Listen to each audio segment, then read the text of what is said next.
Alright guys, Samsung Galaxy M47 5G retail unit हमारे पास आ गया है और इसको हम कुछ दिन से टेस्टिंग कर रहे हैं, तो सोचा सीधे आपको रिव्यू देते हैं। और याद रहे दोस्तों, अगर आप ये फ़ोन परचेस करने की प्लान कर रहे हैं तो ये वीडियो देखना, पूरा एंड तक देखना। एंड में बहुत सारी चीज़ें बताएंगे, फिर आप अपना डिसीजन लेना कि आपको लेना है या नहीं लेना है। क्योंकि हमारे जो रिव्यूज़ होते हैं, कंपैरिजन्स होते हैं, चाहे कोई भी ब्रांड हो, कोई भी फ़ोन हो, आपको तो पता ही है हम एकदम ऑनेस्ट और फेयर तरीके से करते हैं। इसमें भी हमने अच्छा खासा टाइम स्पेंड किया है।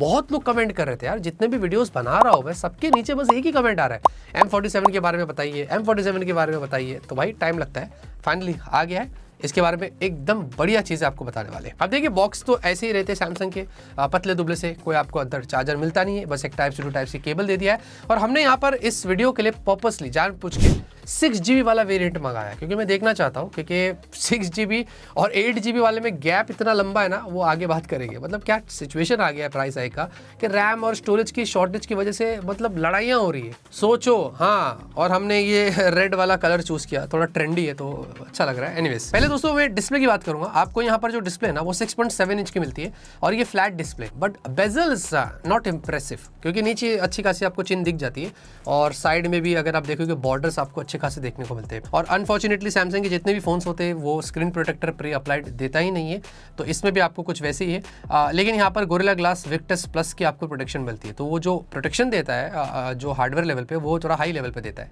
वो सैमसंग के सारे फोन्स में आपको देखने को मिलेगा। बट हाँ, आपको यहाँ पर जो है वो 120 हर्ट्ज की हाई रिफ्रेश रेट मिलती है। तो हाँ, स्मूथनेस के बारे में आगे बात करेंगे, अभी नहीं करेंगे। एंड ये एमोलेड डिस्प्ले है, सुपर एमोलेड डिस्प्ले, और ये फुल HD प्लस के आपको रेजोल्यूशन के साथ आता है और 6.7 इंच है, तो बड़ी साइज है। कोई भी कंटेंट वगैरह देखते हैं, डिस्प्ले एमोलेड है तो पंची लगता है देखने में, कोई कंप्लेंट्स नहीं, हमने देखा, मजा आया। और 1400 निट्स का आपको इसके अंदर हाई ब्राइटनेस मोड मिलता है। जनरली पीक ब्राइटनेस की ज़्यादा बात हुई नहीं है और हमने इन्फॉर्मेशन निकाली, हमें पता नहीं चला। बट ओवरऑल आउटडोर विजिबिलिटी अच्छी है, कोई प्रॉब्लम नहीं है। और वीवी एंगल्स वगैरह भी आप देखोगे ना, काफ़ी इंटरेस्टिंग है। ऐसे भी कितना भी स्टीप भी आप देखोगे ना, देख लो ना, डिस्प्ले बढ़िया है। लेकिन एक चीज़ ये भी है कि इसमें आपको ऑलवेज ऑन डिस्प्ले नहीं मिलता है। अनफॉर्चुनेटली बहुत सारे लोग एक्सपीरियंस करना चाहेंगे तो वो आप इस फोन में नहीं कर सकते, भी थर्ड पार्टी ऐप्स लगाओ और फिर वो लफड़े झेलना पड़ेगा आपको। एंड देन उसके साथ साथ आपको सेटिंग्स में डिस्प्ले में विविड, नेचुरल, वाइट बैलेंस जैसे ऑप्शंस मिलते हैं। आप अपने हिसाब से इसको कस्टमाइज कर सकते हैं, बट मेरी रिकमेंडेशन है विविड पे रखेगा ना तो मजा आएगा थोड़ा। बाकी उसके अलावा आपको यूट्यूब पर HDR कंटेंट देखना है, आप देख सकते हैं, ऑप्शन मिलता है। और नेटफ्लिक्स के ऊपर स्पेशल ऑडियो वगैरह, वो सारी चीज़ें यहाँ पर लगी हुई है। तो हाँ, जितना भी उसके अलावा आप इसमें कॉन्टेंट्स वगैरह देखेंगे, ऐसा कोई प्रॉब्लम नहीं है। बाकी सॉफ्टवेयर के लिए आपको मिलता है One UI 8.5 एंड्रॉइड 16 के साथ आपको आता है, और ये 6 साल के अपडेट सैमसंग प्रोवाइड कर रहा है। आपको 6 साल के सिक्योरिटी पैचेस भी मिलेंगे। एंड देन आपको इसमें बहुत सारे ब्लोटवेयर्स देखने को मिलते हैं, जो कि अननेसेसरीली, वैसे आप निकाल सकते हो, कोई जबरदस्ती नहीं है। और ग्लांस वगैरह है, लॉक स्क्रीन पर ये रहेगा, इसको डिसेबल करना पड़ेगा। एक डिस्कवर पेज भी दिया है, वो भी आपको अननेसेसरीली मिलता है, इसको भी आपको डिसेबल करना पड़ेगा। बाकी स्टॉक डायलर है सैमसंग का, अगर आपको कॉल रिकॉर्डिंग वगैरह करना है बाय डिफॉल्ट वो कर सकते हैं। वॉइस फोकस उसमें आपको मिल जाएगा। वॉलेट है सैमसंग का, यूज़ करना है वो आप कर सकते हैं। नॉक्स सिक्योरिटी के साथ में आता है, वो सारी चीज़ें यहाँ पर लगी हुई। But as such daily life में ये One UI 8.5 होने के बाद भी ना काफ़ी लैग करता है। मतलब सडनली अगर आप कोई ऐप यूज़ कर रहे हो और आपने नोटिफिकेशन पैनल पुल डाउन किया, अच्छा खासा लैग दिखेगा आपको। एंड देन अगर आप कोई ऐप यूज़ कर रहे हो, अचानक से आपने स्वाइप करके इसको बंद कर दिया, तो वो होम स्क्रीन पे जाते जाते लैग करता है ना। आपने स्क्रीनशॉट लिया, फॉर एग्जांपल अगर मैं स्क्रीनशॉट ले रहा हूँ, देखेंगे उसके बाद भी जैसे आप स्क्रीनशॉट लेके कुछ काम करने लग जाए, या आप स्क्रीनशॉट लेने के टाइम पे भी वो डिले भी लेता है, इतना जल्दी स्क्रीनशॉट भी नहीं लेता है। ऐसे बहुत सारे जो डेली लाइफ के आप टास्क कर रहे हैं, मैं तो हैवी भी नहीं कर रहा हूँ, मैं सिर्फ डेली लाइफ की बात कर रहा हूँ, ये फ़ोन जनरली लैग करता है, जो हमने यहाँ पर नोटिस किया है। तो ये प्रॉब्लम मुझे लग रहा है 6GB वाला वेरिएंट जो है ना, इसमें है खास करके। शायद ऐसा मुझे लगता है कि जब आप 8GB वाला लेंगे तो उसमें ऐसा इशू नहीं आना चाहिए, और फिर 8GB वाले में तो गैप भी इतना लंबा हो गया अभी, तो वो डिपेंड करता है। तो हाँ, डेली लाइफ में जितना भी हमने एक्सपीरियंस किया है, चाहे वो नोटिफिकेशन पैनल हो, ऐप ओपन क्लोज हो, वगैरह की चीज़ें हो, ये ओकेशनली लैग कर रहा है, जो आई थिंक मुझे लगता है कि ब्रांड को फिक्स्ड कर देना चाहिए, जो बेटर रहेगा। वरना experience through out the day ना आपका अच्छा नहीं होगा। बाकी 6000 mAh की आपको उसमें बैटरी मिलती है, और बैटरी कैपेसिटी बड़ी है, और 45 वाट की चार्जिंग, बट बॉक्स में चार्जर नहीं है एज ऑलवेज। और अभी इसके वीडियो के लिए हमने खास करके 45 वाट का सैमसंग का चार्जर भी मंगाया था, और 2-2.25 हज़ार के करीब पड़ा है ना, डिपेंड करता है वो। आप सोचो जितने फ़ोन की प्राइस है, अगर आपके पास इनकेस घर पे चार्जर नहीं है तो फिर आपको अलग से अगर सैमसंग का ही चार्जर चाहिए ओरिजिनल तो आपको 2000 रुपये एक्स्ट्रा देने पड़े। तो ये एक सैमसंग के फ़ोन में इशू रहते हैं, और जो भी दूसरी भी ब्रांड है एप्पल, नथिंग, इनके फ़ोन में यही प्रॉब्लम होती है कि चार्जर बॉक्स में नहीं होता ना, अलग से खर्चे करने पड़ते हैं। अब चार्जिंग की बात करें तो देखिए लगभग सवा घंटे से 1.5 घंटे के बीच आपको लग जाएगा इसको फुल चार्ज करने के लिए, और हमने वही सैमसंग का 45 वाट वाला ही चार्जर यूज़ किया था। बाकी हमने इसमें पूरा अच्छा खासा बैटरी ड्रेन टेस्ट किया है, फुल डे यूज़ करके आपको बताता हूँ। बहुत सारे टास्क किए, आपको मैं पूरा स्टैट्स दिखा रहा हूँ, आप देख लीजिए कितना टाइम में हमने क्या क्या किया है, आपको पता चलेगा। और ये सुबह हमने लगभग 9 बजे के करीब स्टार्ट किया था काम करना, और शाम के 6:30 बजे 9.5 घंटे के करीब जो है ये लगभग अभी 12% पे आ गया है। तो आई थिंक अराउंड 87-88% यहाँ पर बैटरी ड्रेन हुआ है। लेकिन याद रहे दोस्तों, ये हमने हैवी टास्क किया है ना, हमने नॉन स्टॉप इसको यूज़ किया है, बिना स्लीप में डाले, इसमें गेम्स खेले हैं, 4K वीडियो रिकॉर्डिंग किया है, न जाने बहुत कुछ किया है। उस हिसाब से ऑन एवरेज मैं यही बताऊंगा कि आपको 1 दिन का बैकअप यहाँ पर आराम से मिल जाएगा। वो आप पे डिपेंड करता है कि आप कैसे इस्तेमाल करते हैं। ये सिर्फ हैवी टास्क था, अगर आप पूरा हैवी यूज़ करते हैं जैसा हम करते हैं, कंटिन्यूसली गेम खेल रहे हैं, बहुत सारे हैवी टास्क कर रहे हैं, तो शायद फिर इसी टाइम पे अगर आप 10-11 बजे दिन में स्टार्ट करते हैं तो 7-8 बजे तक फिर आपको एक बार चार्ज करना पड़ेगा।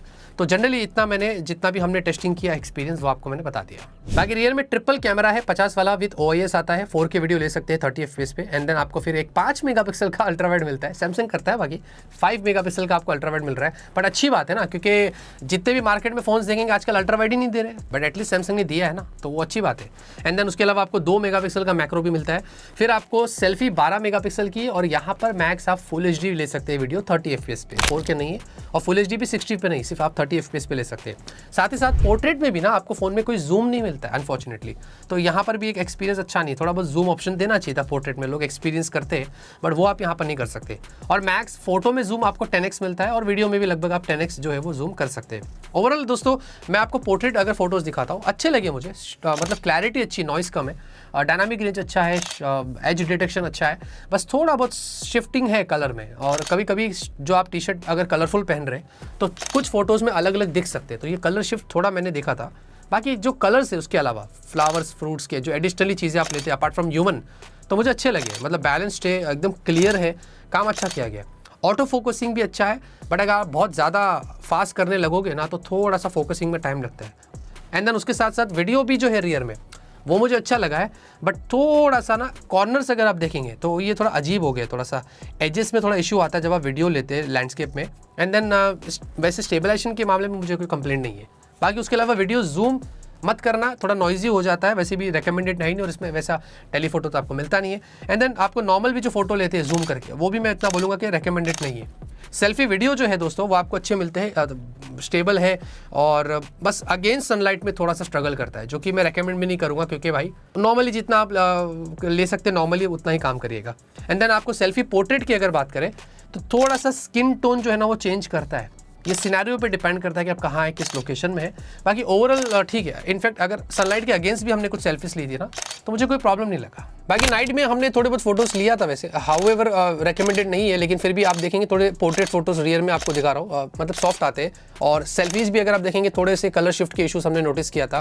फ्लैट्स वगैरह वैसे थोड़े मेंटेन किए गए हैं, और बाकी ओवरऑल जितने भी फोटोज हमने लिया ठीक लगे मुझे, सॉफ्ट है। तो यहाँ पर मैं एक ही चीज़ कहूँगा, इसके मुकाबले डे के फोटोज मुझे इससे थोड़े बेटर लगे थे।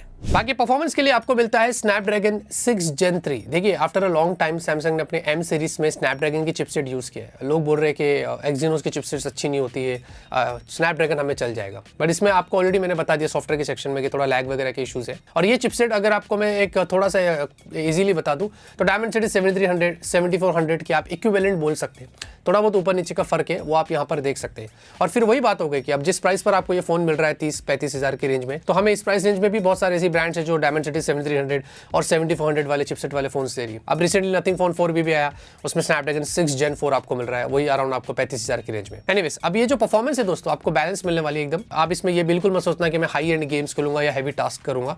हमने ट्राई किया है, कुछ गेम्स ट्राई किया था इसमें, जैसे कि BGMI खेला है, कॉल ऑफ ड्यूटी वगैरह खेला है, तो देखिए 60 FPS रहता है BGMI, उसके ऊपर नहीं जाता है। कॉल ऑफ ड्यूटी मैक्स 90 तक हमने देखा था, बट उसमें फ्रेम ड्रॉप्स हमने देखा है थोड़ा बहुत, अगर आप किल विल करते हैं तो वहाँ लैग होता है। इनफैक्ट हमने रेड डेड रिडेम्पशन भी ट्राई किया, जो कि नहीं करना चाहिए, बट उसमें भी हमने थोड़ा स्टटर देखा है, बीच बीच में हो जाता है। तो कंसिडरिंग इससे तो क्लियर हो गया कि ये गेमिंग चिपसेट नहीं है, हैवी टास्क के लिए नहीं, नॉर्मल बेसिक टास्क के लिए आपको ये मिल जाएगा। साथ में बेंचमार्क्स के लिए हमने Antutu यूज़ किया, अराउंड 8 लाख स्कोर्स आते हैं, आप देख लीजिए, और CPU थ्रॉटल भी अराउंड कुछ 85% था, ज़्यादा थ्रॉटलिंग नहीं था, बट ओवर 45 डिग्री 46 डिग्री से ज़्यादा ये हीट नहीं हुआ। मतलब एक चीज़ तो क्लियर है, ओवर हीट नहीं होता, क्योंकि हैवी हैवी टास्क नहीं करेंगे ना तो ये ज़्यादा ओवरहीट नहीं होगा। बट हाँ, LPDDR 5X है और UFS 3.1 है, तो ये कॉम्बिनेशन प्राइस के हिसाब से देखा जाए तो अच्छा है, क्योंकि काफ़ी सारी ब्रांड्स हमें LPDDR 4X और UFS 2.2 दे रही है।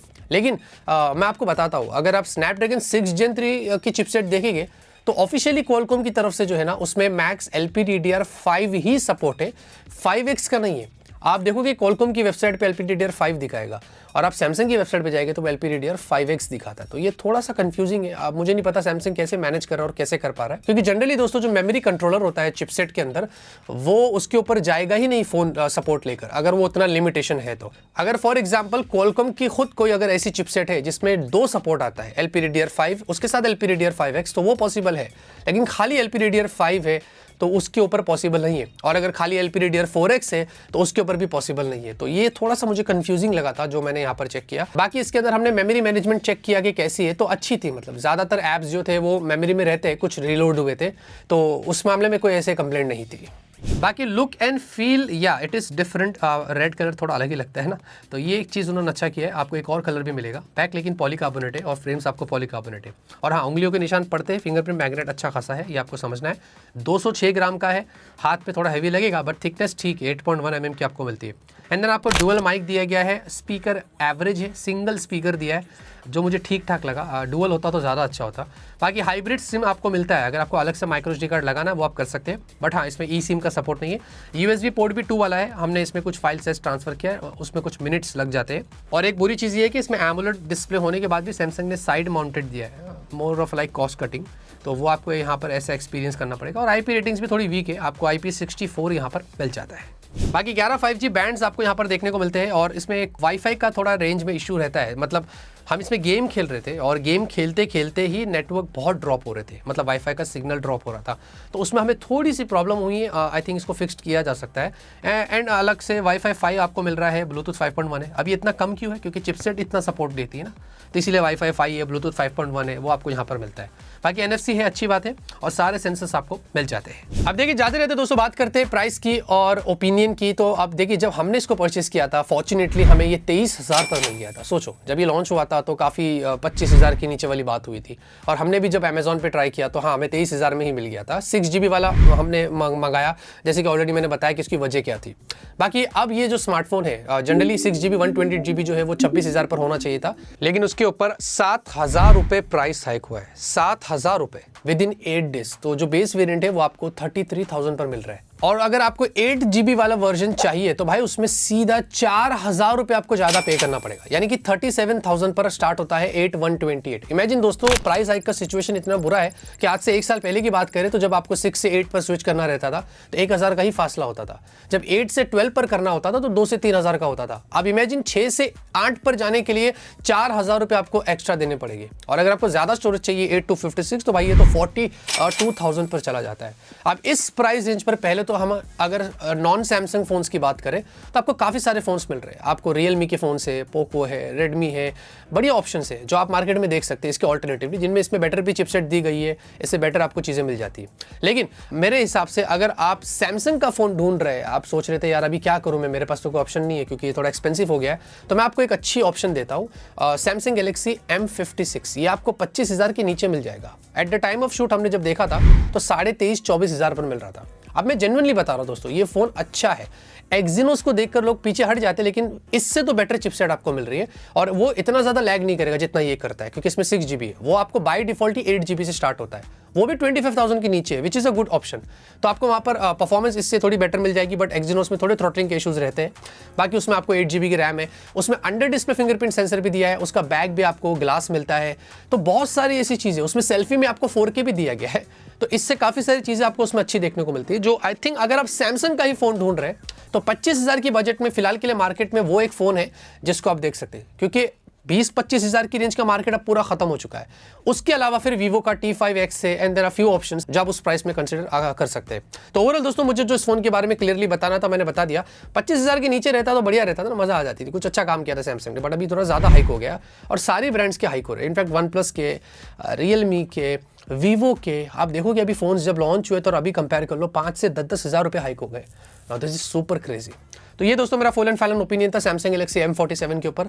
आप कमेंट में मुझे अपनी राय जरूर देना। लाइक शेयर सपोर्ट सब्सक्राइब करिए। ऐसे ऑनेस्ट रिव्यूज आपको हमारे चैनल पर हमेशा मिलते रहेंगे सारे ब्रांड्स के लिए, सारे फोन्स के लिए। तब तक के लिए ऑलवेज कीप स्माइलिंग।